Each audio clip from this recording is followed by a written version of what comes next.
If your machine's been sitting for a while because you haven't been doing any sewing or quilting, then it's probably a good idea to clean it.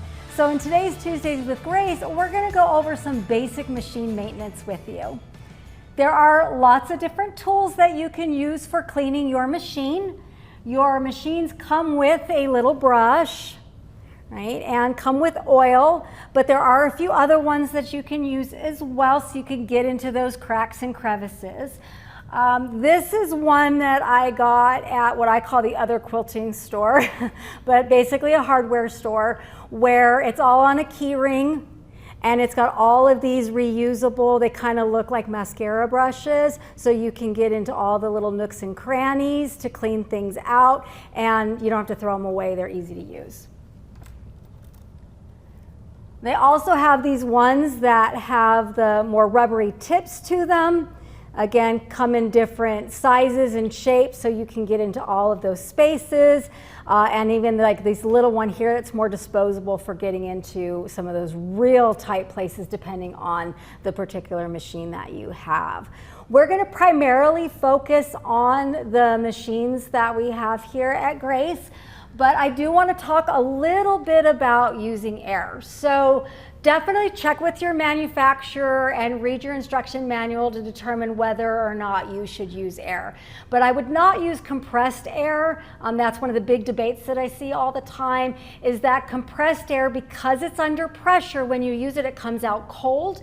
And because it comes out cold, it can actually add moisture and push things in the back of your machine. So one of the things that my husband got for his computer, this is designed for electronics, and I stole, so it now lives in my quilt room, is an air blower. Or you could get like a small vacuum for electronics, and this is great for dusting things, getting in those nooks and crannies.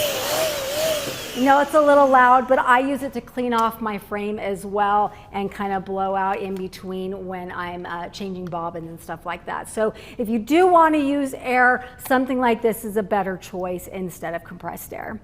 I'm going to turn it over to Sabrina, who's going to show us how to do some of the more maintenance that you need to do using the Little Rebel.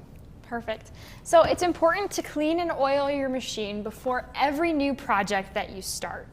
When you start a project, you want to make sure it's in the best condition, you have a fresh needle, and that your machine is in good standing and ready to rock and roll so you don't come up with any hiccups in between your project. It's also important to oil your hook assembly every other bobbin change, as well as your needle bar. It's crucial to make sure that the machine runs well and has good, clean stitching. So what we're going to do is we're going to start by just cleaning everything off. We're going to put the needle in the down position to start. And we just want to make sure that this needle bar is free of any fluff. With our finesse thread being polyester, it still has that cotton-like texture, and so you end up with a lot of extra fluff. Then we're going to check in here with our bobbin case. We're going to pull it out. We don't have a bobbin in here right now, so we're just going to dust it out, make sure that there's, oh, big fluff came out of that one. You want to make sure that it's fully clean and good in there. And then we're going to check our hook assembly. So inside of here, you end up with a lot of lint and dust, especially if you're using a fabric like minky or flannel. You will end up with a ton of lint.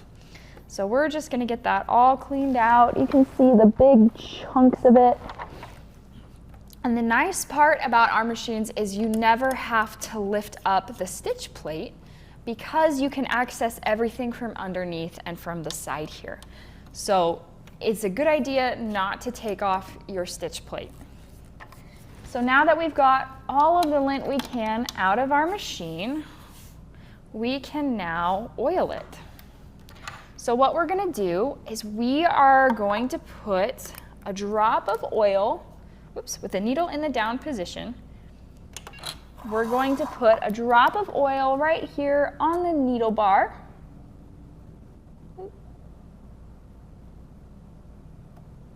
Right in there. And then we're also going to oil our hook assembly. We'll put a drop in there. And with that, we're just gonna let the machine run. So make sure that your pedal is disconnected if you're using the little Rebel, and then go ahead and start it.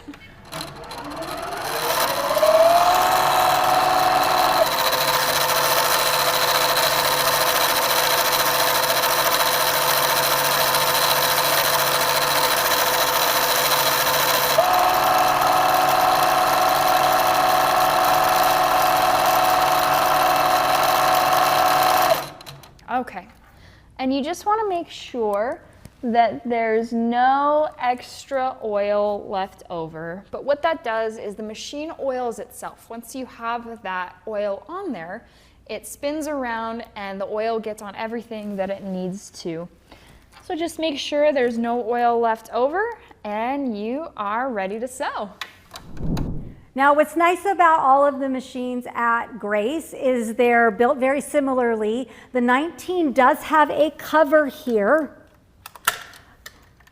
that covers your hook, right? So just like Sabrina showed you, you're gonna clean that all out. But there's one other part that you might want to clean, and that is actually this little tensioner bar that's here. So you wanna clean your tensioners as well. That is on your bobbin assembly case thing here, because sometimes you get thread and stuff that's stuck underneath here, like it breaks or you get a little tiny bit of fuzz, and this would affect the tension of your bobbin as it's coming through. So you're sitting there and you're checking in and everything seems to be right, and yet you're still having tension problems. It could be this as well. So give that just a nice little needle to kind of pull anything out of that. If your machine has your thread tower like this, I would also look into cleaning this as well, because I have had thread break and get stuck in here.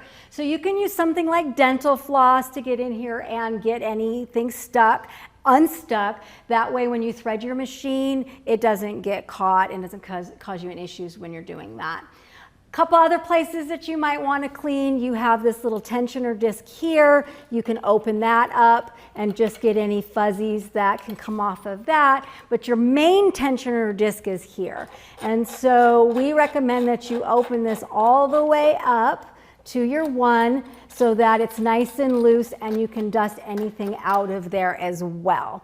I just kind of sometimes peek around a couple of the other little places where thread might get stuck and just make sure that's all cleaned and ready to go.